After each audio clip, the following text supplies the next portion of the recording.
Y vamos, como siempre, con imágenes de la historia. Y Francisco Martín Moreno, que hoy escoge algo que me hace tan importante, la historia de la justicia en este país. Y te saludo, como siempre, con mucho cariño. Querido Francisco. Igualmente, Pedro, qué gusto oírte. Bueno, mira, en realidad creo que el tema, pues es un tema importante porque las tres palabras que ha pronunciado este país a lo largo de su historia han sido justicia, justicia y justicia.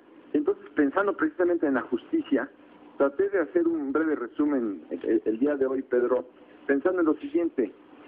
La verdadera descomposición de la justicia en México comienza con la llegada de los españoles. En todo lo que fue la civilización azteca, si algo era un éxito notabilísimo, era precisamente la impartición de justicia. Recordemos, Pedro, cómo en alguna ocasión comentamos, cuando fueron a denunciar al Tlatoani Moctezuma Xocoyotzin, que había 3 jueces que estaban vendiendo la causa de manera injustificada y corrupta. Bueno, pues mandó a arrestarlos, los pusieron enfrente del Templo Mayor a estos 3 jueces y le pidieron al pueblo que le lanzara piedras a los jueces hasta privarlos de la vida. Ya los lapidaron a los 3 jueces que estaban vendiendo la causa de la justicia. Si por algo evolucionó toda la civilización mexica fue precisamente porque había un sistema muy rígido de impartición de justicia, además de un código de ética muy severo en el corazón de las familias aztecas. Entonces, esto se descompone a partir de que llegan los españoles, porque ya los indígenas, los aborígenes, no tenían acceso de ninguna manera al sistema de impartición de justicia. La justicia se impartía a través de los españoles y los españoles vendían la causa al mejor postor. La corrupción comienza entonces ahí, Pedro, con la llegada de los españoles, y comienza pues todo el sistema de putrefacción de impartición de justicia. Nunca se supo evidentemente que ninguno de los campesinos, ni de los aborígenes, ni de los indígenas, ni de los mestizos, ni de los mulatos tuvieran jamás acceso a los tribunales. De hecho, cuando se les arrestaba por alguna acusación, pues podían morirse en la cárcel porque se perdía el expediente o no había quien los defendiera, y era una tragedia como la que acontece pues actualmente también en nuestro país, donde hay muchas personas que han perdido su libertad y el expediente ya se perdió. O sea, se ha perpetuado, digamos, este sistema de ineficiencia en la aplicación de la justicia penal y civil también, ¿por qué no? Pero lo importante también es que luego ya en la independencia, en el siglo XIX, tenemos un Santana que llega 11 veces al poder, empiezan los caudillos y los caciques a nombrar a los jueces, a los magistrados, y bueno, ellos desde luego no son soberanos, no son independientes, no son autónomos, ellos dictan la justicia en los términos del cacique o del caudillo.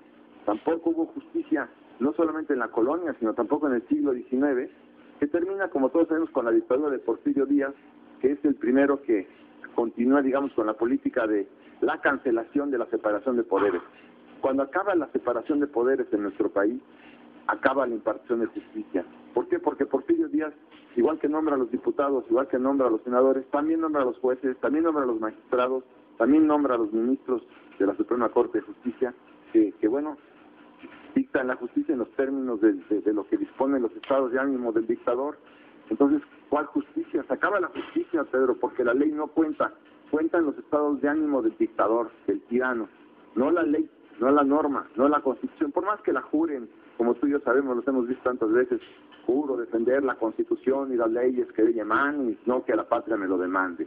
Cuentos y más cuentos. Lo único que vale son los estados de ánimo del presidente en turno o en aquella época, claro está, o del tirano. Y así llegamos al todo el siglo XX, en donde vemos que lo mismo hace Obregón durante la dinastía Obregón-Calles, lo mismo acontece durante el Maximato, y lo mismo acontece durante los años de la dictadura perfecta que también calificó mi querido maestro Vargas Llosa.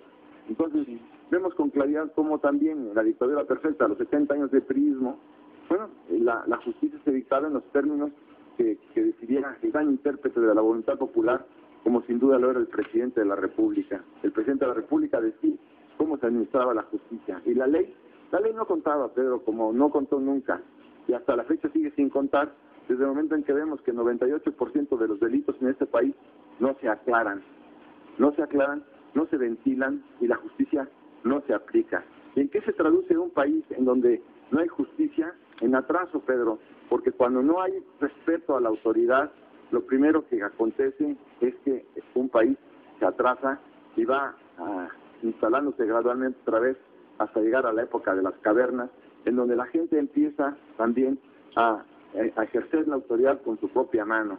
Y claro, la impartición de justicia, cuando las personas empiezan a impartir justicia con su propia mano, como lo hizo don Alejo en el rancho aquel hace poco en el norte del país, pues estamos llegando al vandalismo de nueva cuenta, pero no es posible que los mexicanos regresemos de esta manera a defender nuestros propios derechos con las armas en la mano, porque sabemos a dónde conduce esto, ante un sistema ineficiente de aplicación de justicia que se remonta a los últimos 600 años. Pues.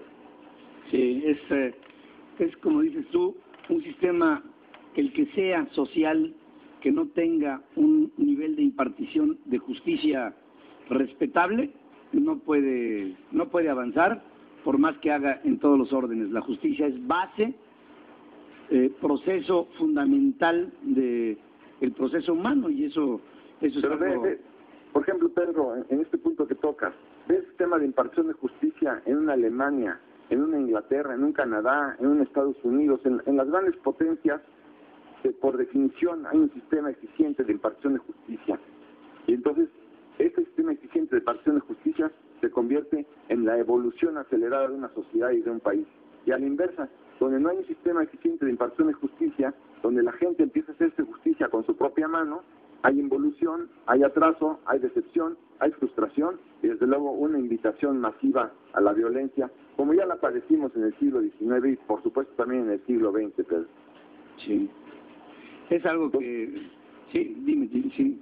Por eso es tan importante entender que en México nunca ha habido un sistema de impartición de justicia eficiente.